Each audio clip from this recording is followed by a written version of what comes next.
25واں پارہ سورہ دخان بالکل ابتدا سے ہے۔ اعوذ باللہ من الشیطان الرجیم، بسم اللہ الرحمن الرحیم، حامیم والکتاب المبین، اور قسم ہے کتاب کی جو کھول کر بیان کرنے والی ہے۔ اِنَّا أَنزَلْنَاهُ، بے شک ہم نے اس قرآن کو نازل کیا، فی لیلۃ مبارکہ، برکت والی رات میں۔ اِنَّا كُنَّا مُنذِرِينَ، بے شک ہم ڈرانے والے ہیں۔ سورہ دخان مکی صورت ہے۔ قرآن کریم کی ترتیب کے اعتبار سے جسے ترتیب توقیفی کہا جاتا ہے، اس اعتبار سے یہ 44 نمبر کی صورت ہے، اور نزول کے اعتبار سے یہ صورت 64 نمبر کی صورت ہے۔ اس سے پہلے سورہ زخرف 63 نمبر پہ نازل ہوئی، اور اس کے بعد 65 نمبر پہ سورہ جاسیہ نازل ہوئی ہے۔ اس سورت مبارکہ کے الفاظ 346 ہیں، اور جبکہ اس سورت مبارکہ کے حروف 1431 ہیں، اور اس کی آیات 59 ہیں، اور جبکہ رکوع اس کے 3 ہیں۔ سورہ دخان مکی صورت ہے، یعنی ہجرت سے پہلے نازل ہوئی۔ اس صورت پاک کا مختصر تعارف یہ ہے کہ یہ صورت پاک حوامیم سبع کی 5ویں صورت ہے۔ حوامیم ان صورتوں کو کہا جاتا ہے کہ جن کے شروع میں حامیم آیا، اور ایسی قرآن میں یہ 7 صورتیں ہیں جن کو حوامیم سبع کہا جاتا ہے۔ سبع کا معنی 7، یعنی ایسی 7 صورتیں جو حامیم سے شروع ہوتی ہیں، اور ان میں سے یہ 5ویں نمبر کی صورت ہے، اور یہ بالترتیب ہیں شروع سے، یعنی حامیم سے شروع ہوتی ہیں، بالترتیب یہی 7 صورتیں ترتیب سے ہیں۔ اور یہ مکی صورت ہے، اور آپ کو معلوم ہے کہ مکی صورتوں میں احکامات نہیں ہوتے۔ مکی صورتوں میں زیادہ تر جن موضوعات پر بحث ہوتی ہے وہ عقائد ہوتے ہیں۔ عقیدے کو زیادہ بیان کیا جاتا ہے مکی صورتوں کے اندر۔ اس صورت پاک میں بھی بنیادی عقائد پر بحث ہے، جن میں بنیادی عقیدے میں سے توحید کا عقیدہ ہے، اور رسالت کے عقیدے کو بیان کیا، آخرت کے عقیدے کو بیان کیا۔ قرآن کریم کی صداقت کا اللہ نے اس صورت مبارکہ میں تذکرہ فرمایا۔ اس سے جو پہلی صورت ہے سورہ زخرف، اس میں توحید کے دلائل پر زیادہ زور تھا، جبکہ اس صورت مبارکہ میں ڈرانے کا پہلو غالب ہے۔ زیادہ تر اس میں انذار ہے، یعنی ڈرایا گیا۔ اور مستند روایات کے مطابق یہ صورت اس وقت نازل ہوئی کہ جب مکہ کے کفار کو اللہ نے قحط میں مبتلا کیا، اور اتنا سخت قحط آیا مکہ میں کہ اس موقع پر لوگ چمڑے کھانے پر مجبور ہو گئے، یعنی ساری چیزیں قحط سالی کا شکار ہوگی، کچھ کھانے کو بھی نہیں ملتا تھا۔ مشرکین مکہ تنگ ہوئے، اللہ کے نبی صلی اللہ علیہ وسلم سے درخواست کی کہ آپ دعا کریں کہ یہ قحط دور ہو جائے، اور ہم وعدہ کرتے ہیں کہ ہم ایمان لے آئیں گے۔ آقا علیہ الصلوۃ والسلام نے دعا فرمائی اور قحط سالی ختم ہو گئی، لیکن جو مشرکین نے ایمان لانے کا وعدہ کیا تھا، اس سے کفار جو ہے وہ منکر ہو گئے اور ایمان نہیں لائے۔ اور اسی طرح اس سورۃ مبارکہ کا نام سورہ دخان ہے، اور دخان کا معنی ہوتا ہے دھواں۔ آیت نمبر 10 میں اس دھوئیں کا ذکر بھی ہے، اور یہ قیامت کی نشانیوں میں سے بھی ہے، اور اس مناسبت سے انشاءاللہ آیت نمبر 10 میں دخان کی تفصیل عرض کروں گا۔ یہ مختصر تعارف ہے سورہ دخان کا۔ اور ابتدائی آیت مبارکہ حامیم حروف مقطعات میں سے ہے، اس کا معنی اللہ کے علاوہ کوئی بھی نہیں جانتا۔ اور دوسری آیت مبارکہ میں اللہ کریم نے قسم کھائی والکتاب المبین، اس کتاب کی قسم ہے جو مسئلے کو، حق بات کو کھول کر بیان کرتی ہے۔ سورت کے آغاز ہی میں اللہ نے قرآن کی صداقت اور حقانیت کو قسم کھا کر اللہ نے بیان کیا کہ یہ کتاب ایسی کتاب ہے جو مسئلہ توحید اور حق بات کو کھول کر بیان کرتی ہے، اور اللہ حق بات بیان کرنے سے نہیں شرماتے۔ اور آگے فرمائے انا انزلناہ فی لیلۃ مبارکہ، ہم نے اس قرآن کو برکت والی رات میں نازل کیا۔ جمہور مفسرین کا اس بات میں اتفاق ہے، لیلۃ مبارکہ، برکت والی رات کون سی رات ہے؟ جمہور مفسرین کے ہاں بالاتفاق اس سے مراد لیلۃ القدر ہے۔ شب قدر رمضان کے آخری حشرے کی طاق راتوں میں جو لیلۃ القدر کی رات ہے، اس سے مراد لیلۃ مبارکہ سے وہ مراد ہے۔ قرآن کریم میں بھی فرمایا شہر رمضان الذی انزل فیہ القرآن، رمضان کا مہینہ وہ مہینہ ہے جس میں قرآن کو اللہ نے نازل کیا۔ اور پھر رمضان کی ایک رات لیلۃ القدر میں نازل کیا، جس کو اللہ نے فرمایا انا انزلناہ فی لیلۃ القدر، ہم نے اس قرآن کو لیلۃ القدر میں نازل کیا۔ اور یہ نزول آپ کو معلوم ہے کہ قرآن کا نزول 2 دفعہ ہوا ہے۔ ایک دفعہ قرآن کا نزول لوح محفوظ سے آسمان دنیا تک، یہ پورا کا پورا قرآن اللہ نے ایک ہی بار نازل کیا، لوح محفوظ سے آسمان دنیا تک۔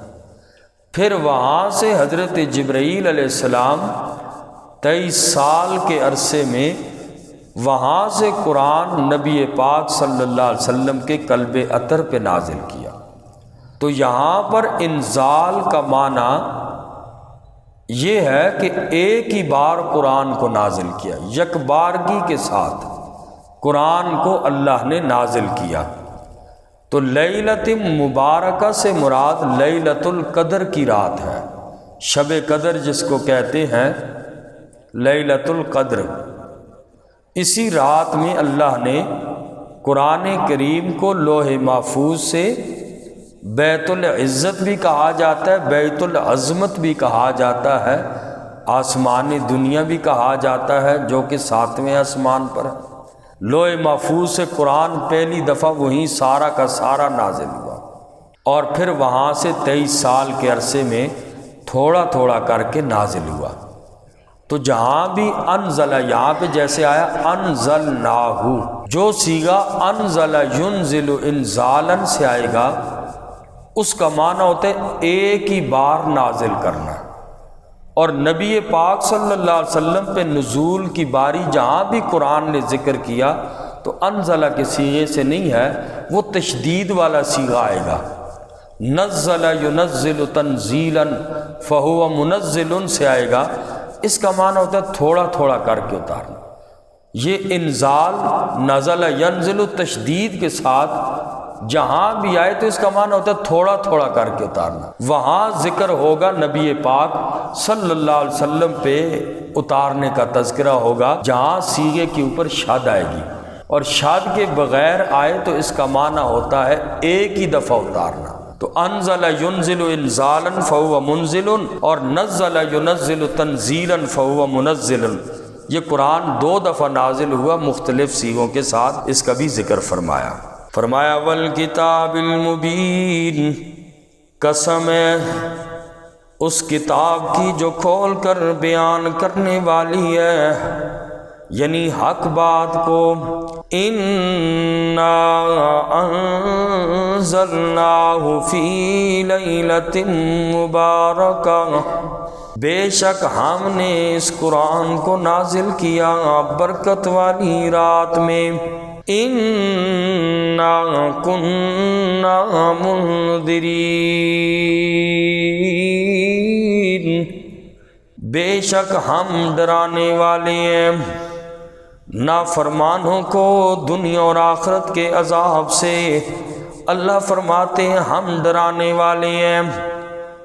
یہ اس قرآن کے نزول کا مقصد بیان کیا، قرآن کیوں نازل ہوا، اللہ نے مقصد بیان کیا۔ انا کننا منذرین، قرآن ڈر سناتا ہے تاکہ لوگ اس کے مطابق عمل کر کے آخرت میں سرخرو ہو سکیں۔ فیہا، اس رات میں، یفرق کل امر، فیصلہ کیا جاتا ہے ہر معاملے کا، حکیم، حکمت والا۔ اس رات لیلۃ القدر میں جو فرمایا کہ اس رات میں ہر حکمت والے فیصلے کیے جاتے ہیں، اس سے مراد لیلۃ القدر ہے۔ حضرت عبداللہ ابن عباس رضی اللہ تعالی عنہما فرماتے ہیں کہ لیلۃ القدر یا شب قدر میں آئندہ سال میں ہونے والے واقعات لوح محفوظ سے نقل کر دیے جاتے ہیں۔ خیر اور شر، رزق، مقدر، زندگی اور موت وغیرہ 1 سال کے لیے لوح محفوظ سے اس رات کے اندر لکھ دیے جاتے ہیں۔ اور بعض حضرات اس رات سے شب برات مراد لیتے ہیں جو رمضان سے 15 دن پہلے آتی ہے۔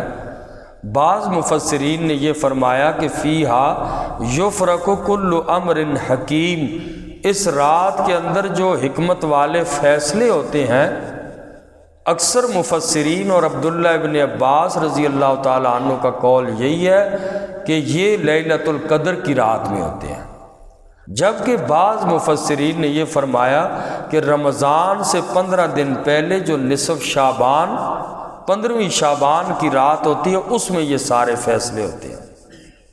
اور اس کی تطبیق مفسرین نے یوں فرمائی ہے کہ نصف شعبان، 15ویں شعبان کی رات اللہ سارے فیصلے فرما دیتے ہیں، اور شب قدر میں وہ فیصلے جو ہوئے ہوتے ہیں وہ اللہ فرشتوں کے سپرد کر دیتے ہیں۔ تو بہرحال دونوں راتیں مراد ہو بھی سکتی ہیں، واللہ اعلم، لیکن اکثر یہی ہے کہ یہ کام لیلۃ القدر میں ہوتا ہے، شب قدر میں ہوتا ہے۔ بعض مفسرین نے 15ویں رات شعبان کی بھی ذکر فرمائی ہے۔ بہرحال فرمایا کہ اس رات کے اندر ہر حکمت والے فیصلے کیے جاتے ہیں، اور یہ حکم ہماری طرف سے ہوتا ہے۔ انبیاء کو اللہ فرماتے ہیں ہم نے مخلوق کی ہدایت کے لیے بھیجا، اور فرشتوں کو مختلف امور کی انجام دہی کے لیے میں اللہ نے ان کو مقرر کیا۔ فرمایا فیہا یفرق کل امر حکیم، اس رات میں فیصلہ کیا جاتا ہے ہر حکمت والے معاملے کا۔ امرا من عندنا، معاملہ ہماری طرف سے ہے، انا کننا مرسلین،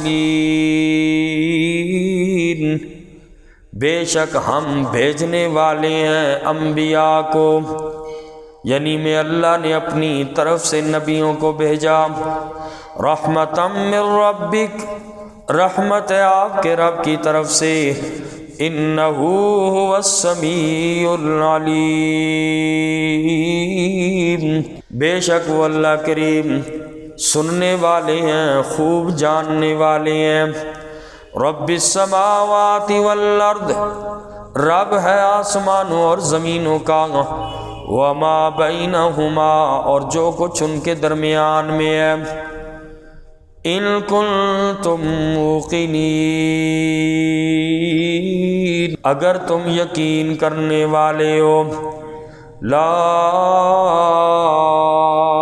الہ، نہیں ہے کوئی معبود، الا ہو، سوائے اس اللہ کے، یحیی، جو زندہ کرتا ہے، ویمیت،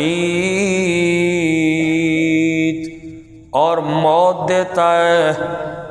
معبود اور عبادت کے لائق صرف اللہ کی ذات ہے، جو ہمیشہ زندہ بھی ہے، زندہ کرتا بھی ہے، لوگوں کو، مخلوق کو موت بھی وہی دیتا ہے۔ ربکم، وہ تمہارا رب ہے، وَرَبُّ آبائکم الاولین، اور تمہارے پہلے آباء و اجداد کا بھی رب ہے، لہذا رب وہی ہے۔ بتوں کی عبادت یا مخلوق کی عبادت چھوڑ کے اس اکیلے تنہا اللہ کی عبادت کرو، عبادت حق بھی اسی کا ہے۔ اللہ ہم سب کو عمل کی توفیق